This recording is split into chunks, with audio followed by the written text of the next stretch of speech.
Hi, my name is Anthony Gonzalez. I'm 65 years old, and today's date is September 28th, 2015.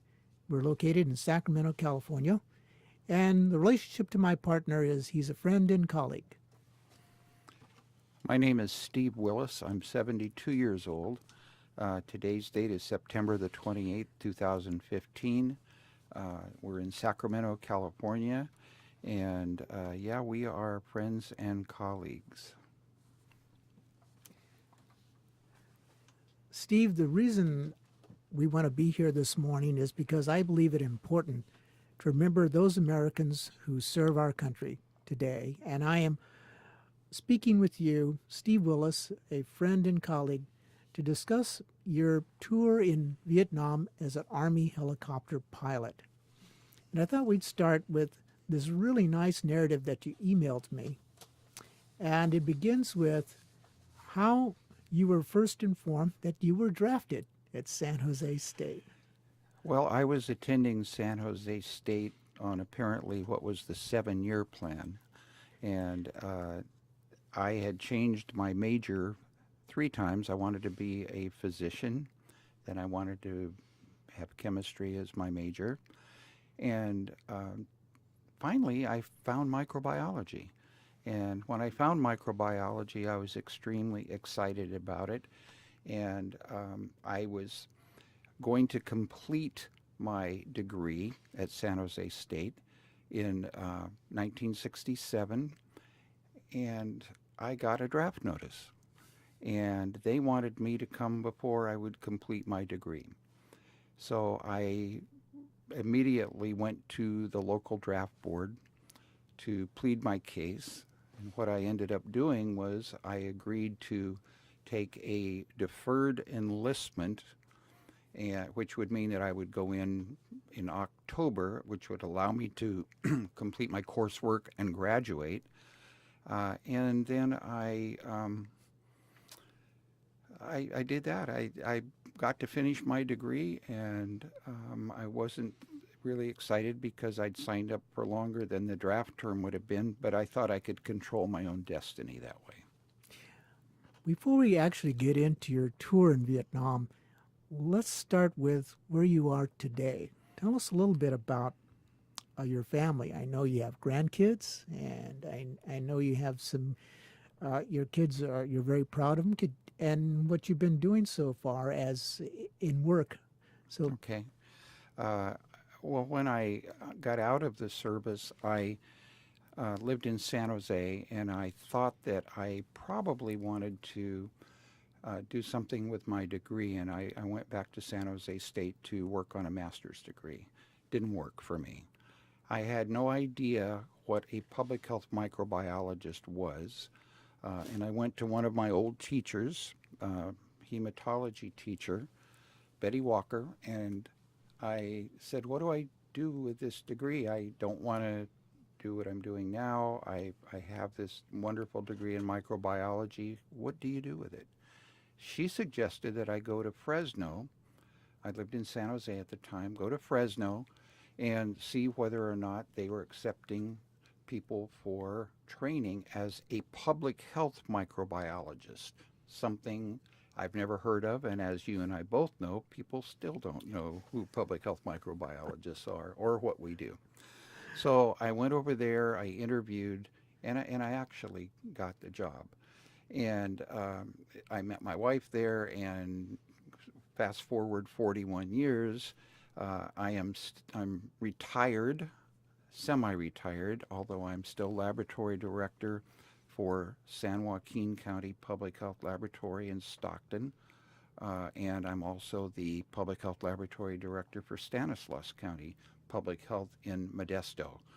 I have a lovely wife and 3 children.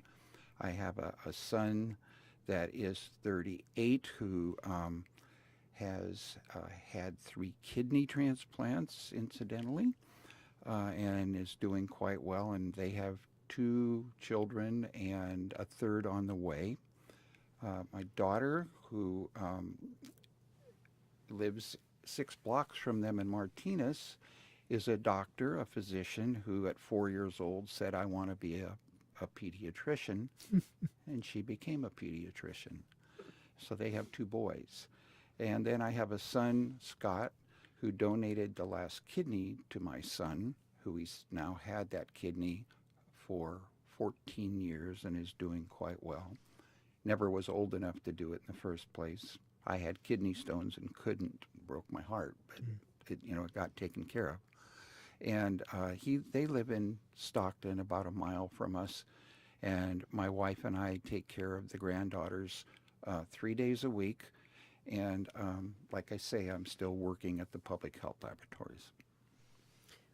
Well, that's amazing, Steve. What a family story, huh?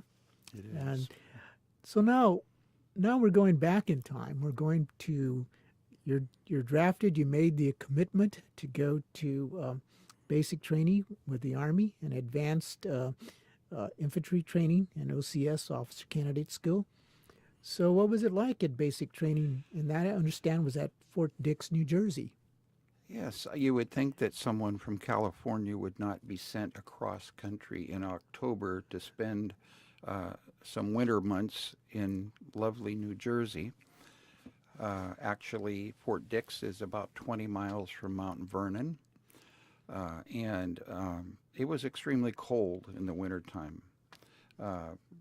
We were out on the machine gun range one day, and we were staying overnight, and I had received a letter from somewhere. I don't know where it was from, because when I got into the latrine, the wind picked it up, blew it up in the air, and then disappeared down into the latrine. I have no idea where it came from, who it was from.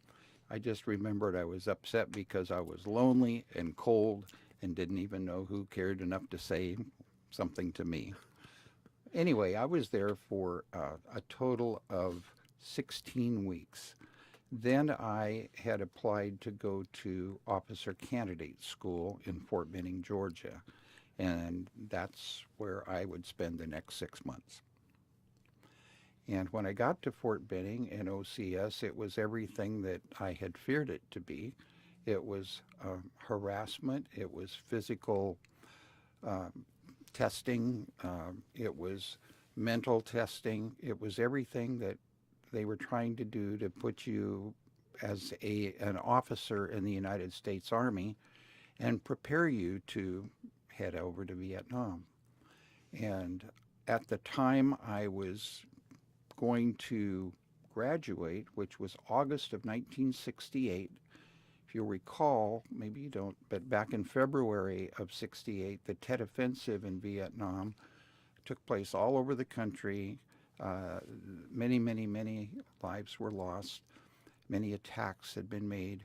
And everybody coming out of Fort Benning at that time was being sent directly over as a second lieutenant infantry platoon leader to come off the plane, take your group of people into the jungle, and that really wasn't something that I was tremendously excited about doing. Well, then after that, you figured out you would want to get into aviation, and you discovered Army aviation. And you have this really nice story about when you were young, where you first got your interest in aviation with your grandfather. Could you tell us a little bit about that? Sure. My dad was in World War II, and he was over in Europe, and I didn't really know my dad. I was born in Omaha, Nebraska, and I stayed with my mom and my grandparents, Nanny and Art. And my grandfather, Art, would take me down to the Omaha airport, and I remember vividly watching the airplanes take off and land. It was one of the favorite things that I remember from, being quite young. And I always wanted to, down the road, perhaps do something, have an airplane or fly in an airplane with somebody. Or I kind of got a love for that. Mm-hmm. So then you went to training in helicopters. I call it helicopter school. I'm sure it has some other name to it, more technical name. But tell us a little bit about your training. Well, I decided that I didn't want to go over as a second lieutenant infantry right after I graduated. So I applied to go to flight school. And there were two types of flight school. You could go to fixed wing in Savannah, Georgia, or you could go to rotary wing or helicopter school training in Fort Rucker, Alabama. But first you go to Fort Walters, Texas, and that's where you learn to fly a helicopter. And it was very interesting. Some of the things I remember about the training is Texas is absolutely strange place, and there are lots of holes in the ground. There's brush, there's tumbleweeds, and they would say, fly this direction, land your helicopter, get out, crank it down, and look around, and then turn it around, get in, and take off. And I remember one time I got out and was about to put my foot on the ground, and I almost stepped on a rattlesnake. So it was very interesting, but there where I learned to fly. And the day I learned to solo, the instructor got out of the helicopter. It was an OH-13 as the model. I don't know if you know what those look like, but and I took it around and came back, and we went to the pool at the Holiday Inn, and they threw the people that had soloed into the pool. So I remember that. And from there we went to Fort Rucker, Alabama, and it's near Dothan, Alabama, where the statue out front of the town square is a boll weevil. And it took out the cotton crop, and they actually then had peanuts as their crop. So they have a statue in honor of the boll weevil, which destroyed the cotton and allowed them to plant peanuts and thrive. And the sidewalks rolled up at 6 o'clock. All right. But it's there I learned how to fly the Huey, the UH-1 that I would be flying in Vietnam. Those are the ones they call the slicks. The slicks. Right. Yeah. So now you've learned to fly, and you're getting ready to go to Vietnam, and gosh, you're back in California, and you're going to depart California out of Travis Air Force Base. And could you tell us about your trip from Travis to Saigon? Well, Travis wasn't really too far from where we were. We were living in Fresno at the time. San Jose at the time. I'm sorry, San Jose.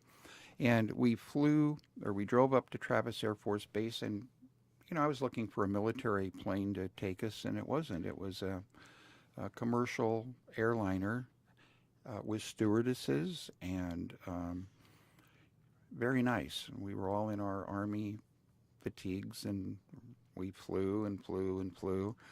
And I recall that they said we're over Vietnam, and it was just beginning, the darkness was beginning to lift somewhat. And as I looked down, I recall there were no lights to be seen, maybe a flicker here and a flicker there, and that was just a very eerie feeling.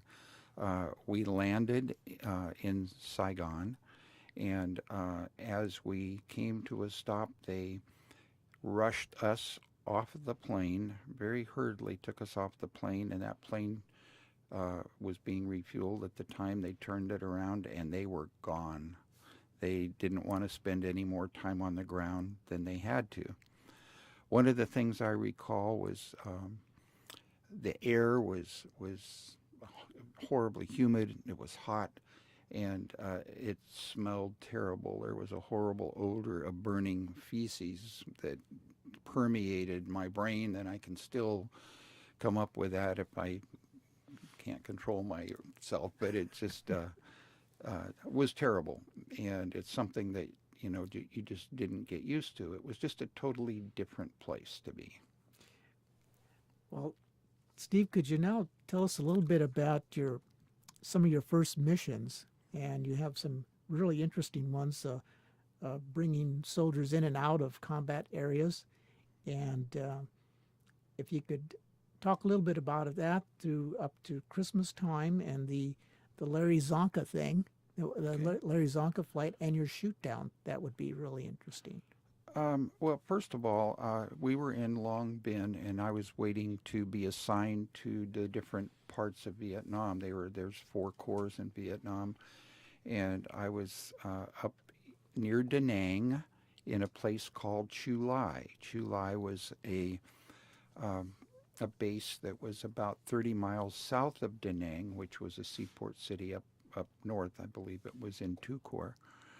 And we lived in hooches on the South China Sea, and we flew out of an Air Force base that was located at the base of the mountains, which was just a few miles away.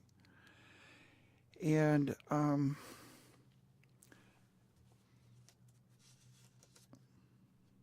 So one of your first flights, you were talking about some high altitude flights and approaches into LZs, and could you tell me a little bit about the hot LZ? sure. The first mission I went on was, well, first of all, you have to understand there's a pilot, a co-pilot, and the pilot sits in the left seat. He's the aircraft commander. I was the new guy, so I was, the co-pilot in the right seat. And then there was a crew chief and a gunner.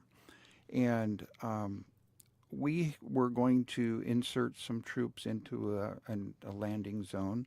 And as we approached, I saw in front of me, off to the right and to the left, explosions. And I thought we were I didn't know what was happening exactly. And what it was our gunships, our helicopter gunships, were laying down fire. And we got into the LZ, and as we came in, we were taking fire. And bullets were ricocheting off the helicopter, going through the helicopter.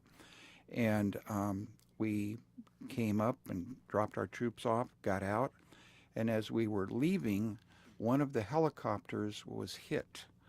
And my aircraft commander said, "We're going back in and we're going to get those guys." And we did. We proceeded back into the LZ. We landed adjacent to where their aircraft was burning, and they all came out and got on our helicopter, and we were able to get them out of there. And I just say that was quite an introduction to what was going to be a year of things like that in That was your Vietnam. first That was mission? my first mission. Steve, what were you thinking at that time then about what you had gotten I yourself was into? thinking, what had I gotten myself into? I was extremely frightened. I had no clue what I was doing, and I had no control over the aircraft or anything else, but it made me realize just how brave these guys are, and how I'm still friend with the guy that took us in there that first time, and just his courage and his wanting to get our guys out of there alive was amazing. So I was frightened. I thought it was very scary for the first thing.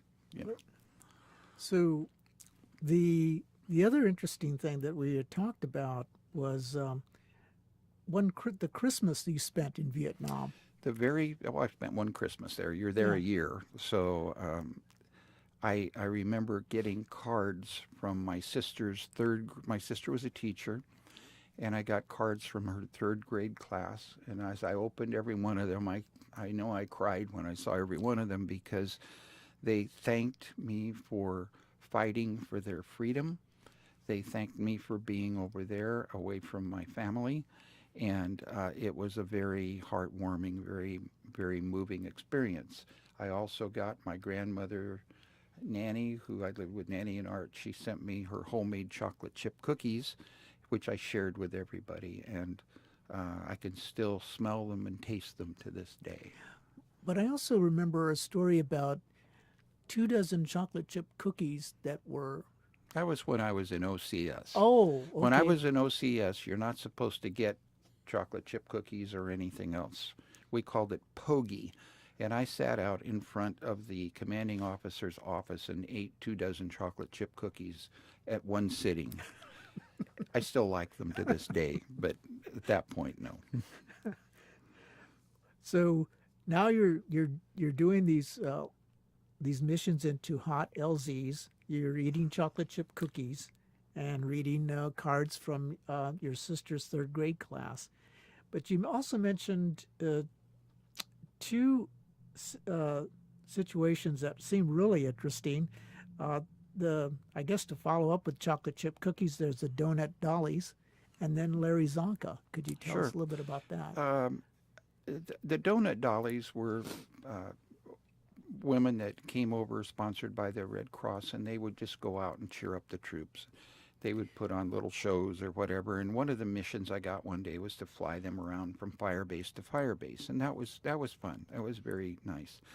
Larry Zonka, I know you know who Larry Zonka was, but he's an NFL football player, a fullback, Hall of Fame fullback from the Miami Dolphins, and I had the honor of taking him around. He was there on a goodwill tour and flying him around from fire base to fire base just to meet the guys, mingle with the guys, and if you remember the Bob Hope shows where he would go, it was very similar to that. So for me, that was just a really great day and a kind of a fun assignment. Most of the assignments that I was on over there were either troop insertions or resupply missions, where we would fly into fire bases and we would not know where they were, and we would get in contact with them by radio. They would pop smoke, we would identify it, and then we would make a high overhead approach coming into the LZ very quickly so we wouldn't be detected and shot down. Go in there, we would offload the supplies, we would take back mail, take back people that might be going out of country or whatever, and we'd get the heck out of there. On occasion, although I was not, on assignment to pick up troops that had been wounded, there were occasions where we happened to be in the area, and we did do that. And we were very close to evac hospitals, so we were able to save a lot of people. So I know that you were in Khe Sanh during a big offensive in Khe Sanh, and you were telling a little bit of a story about how you were told to I think it was you were given a chalk number, and you waited in some sort of orbit in order to come in and make your delivery. Is that right? To clarify a little bit, Khe Sanh was located up by the demilitarized zone between North and South Vietnam. It was a very desolate marine fire base. South Vietnamese troops had invaded Laos, and they were getting beaten up badly. And we had never, as American troops, set foot in Laos. I had gone on R&R, and when I came back, my entire platoon was in Khe Sanh, and I was told to get my helicopter and go up there. When I arrived, the South Vietnamese were, and you may remember pictures of this, they were on hilltops throwing down their weapons, holding onto helicopter skids, trying to get away because they were being overrun by North Vietnamese troops. So my job, and the job of others like myself, was to be assigned a number, go up and orbit over the landing zone, and then when your number was called, you drop down onto that hilltop. And as we got closer, I looked, and there were literally it was chaos, hundreds of people, South Vietnamese troops throwing down their weapons, grabbing hold of our helicopter skids as we landed, jumping onto the aircraft, and our crew chief and gunner literally had to push some of them off, had to ply them off of the skids, because we were taking fire, and we were trying to leave loaded with these troops, and in order to get a helicopter going off a hillside, you have to kind of go down and get your translational lift to lift you back up. And as we did so, we were fortunate enough not to get hit with any bullets or anything, and we climbed out of there as fast as we could, and we returned the troops that we had taken off the mountaintop back to Khe Sanh. That was the last missions of the day. I only had to go in there one time, and I'm forever thankful for that, as it could have changed my life forever. Mm-hmm. But you did get shot down. I did. Could you tell us a little bit about that one? Well, I was a fairly new aircraft commander at that time, and we would fly our missions around Chulai, but we would go back into the mountains, and we would go down along the seacoast and where we were. And one of the missions was to insert troops. Um, we flew about 30 miles along the seacoast, and then we turned inland, went up a valley, and then into the mountains. And as we reached the mountains, we were doing a similar that I had just described to you. We were in like single file, and then we would have the aircraft go in, kind of down through the trees, again up in the mountains, offload our troops, and then get out of there as quickly as we could. So when it became my turn to take my aircraft in there, I had a friend of mine. His name was Mike Lehman, and he was my co-pilot at the time, or I was still the aircraft commander, and we were flying in, and he had his hands on the controls. And as we offloaded, we were taking fire, and as we lifted up above the trees, our aircraft was hit in the transmission. And my crew chief said there's transmission fluid coming out everywhere. The alarms started to go off on the helicopter, and it was an instant assessment that what do? You don't auto-rotate because it's a different thing if you do that as to whether or not you should make a power-on landing try. Well, with your transmission, you better get down before you lose all your transmission fluid or you're in dire straits. So we headed off the mountain back down into the valley. And as we reached the valley, I saw a rice paddy, and I said, I'm going to put the aircraft down here. The bells and whistles and everything were still going off. The bullet had missed my crew chief by just inches. It had hit the transmission above his head by just a few inches. And as we got down, I received the word that our gunships were going to cover us, and another Slick, another Huey, would come there to pick us up.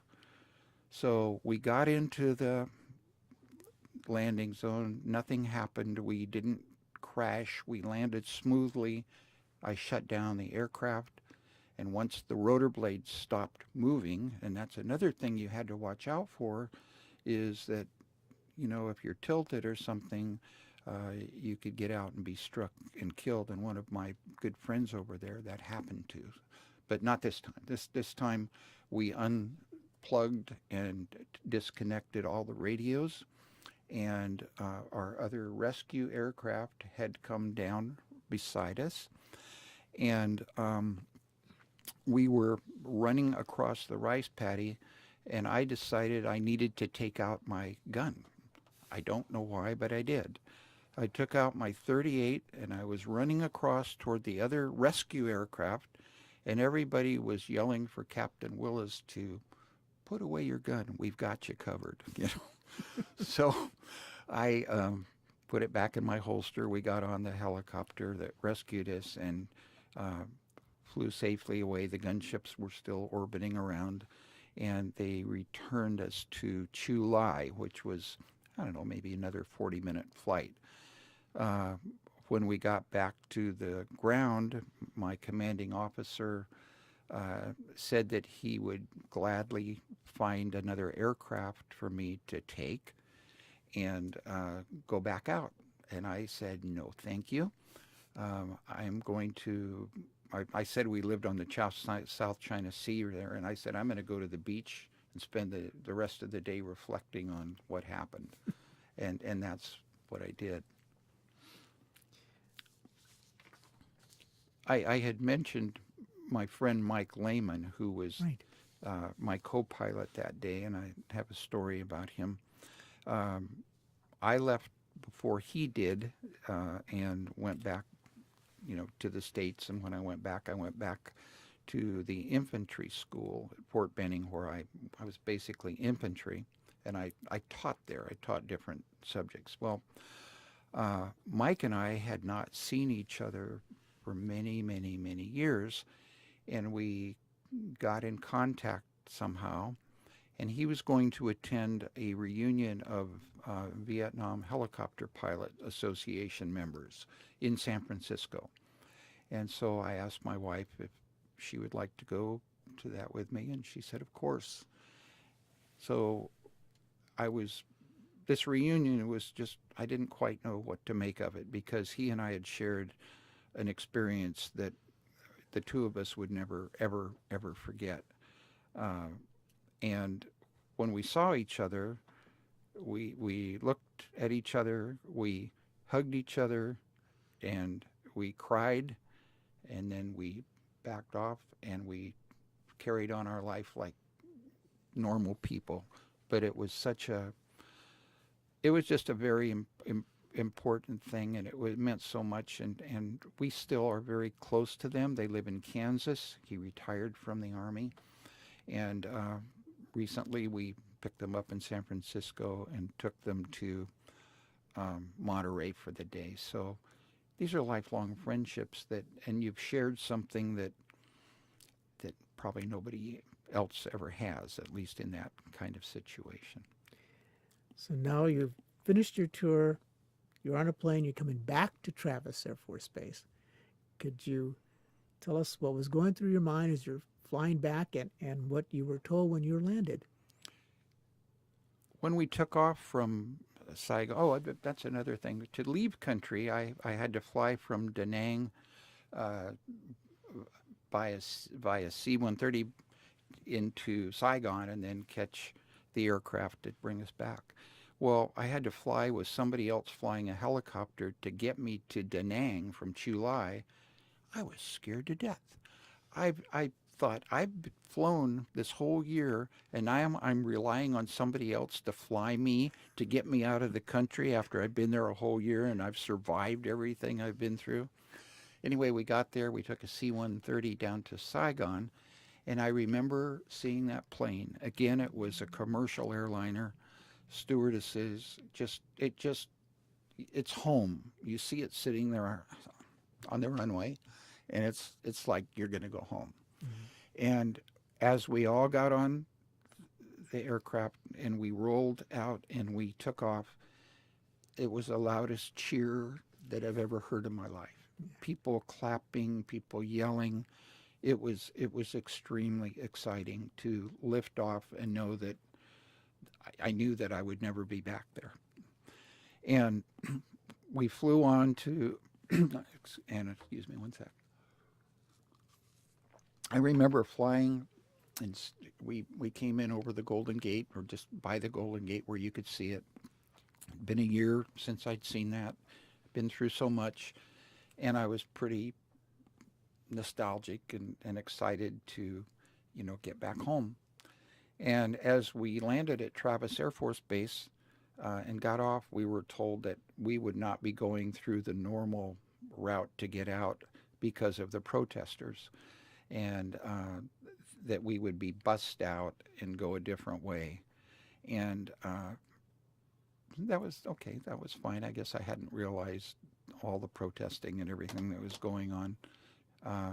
But then again, I think that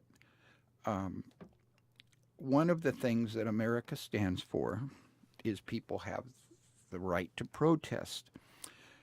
And that was a freedom that I had chosen to protect by going to Vietnam. So although it shook me up, it was okay. Steve, what memories, huh? Some things to really think about and keep and preserve, I think, in any way we can. Thank you for your service, and thank you for your time. Thank you. We have a few more minutes. A few more? Yeah, Well, I wanted to, one more thing it's kind of an anecdotal thing, but when I got to Fort Benning, I had to do flight time. I still had like 2 years left in the service. And I remember I learned how to fly another aircraft. I can't think of the name of it now, but I would have to have 4 hours of flight time a month. And the very first time I flew that helicopter, I flew to Maxwell Air Force Base up in Montgomery, Alabama to have lunch. and I didn't get shot at. And it was one of the most beautiful days that I could ever believe. Here I am flying this beautiful helicopter above the base at Fort Benning, which is a beautiful base, and flying across the countryside, landing at an airport, getting out, having lunch, getting back in the aircraft and come back and do the same thing many, many times. And it was just a great feeling to have gone through what I had been. And I wouldn't recommend that experience to anyone. It was traumatic. It was something that I felt that I had to do. It was something that I'm proud that I did do. And I just think back on all the lives that were lost, all the people that I knew that were injured, and I think of the wars that are going on now in Iraq and Afghanistan and everything, and I can't not go up and talk to somebody that I see in a uniform, because it means so much to me to have been there and to know what they go through. And our freedom is something that is so important, and so many things that are going on right now are interfering with that. And I just say this: I'm proud to be a veteran. I'm proud to have served our country. Steve, I'm proud to know you, and thank you very much. Thank you. Right back at you, Tony. Yeah.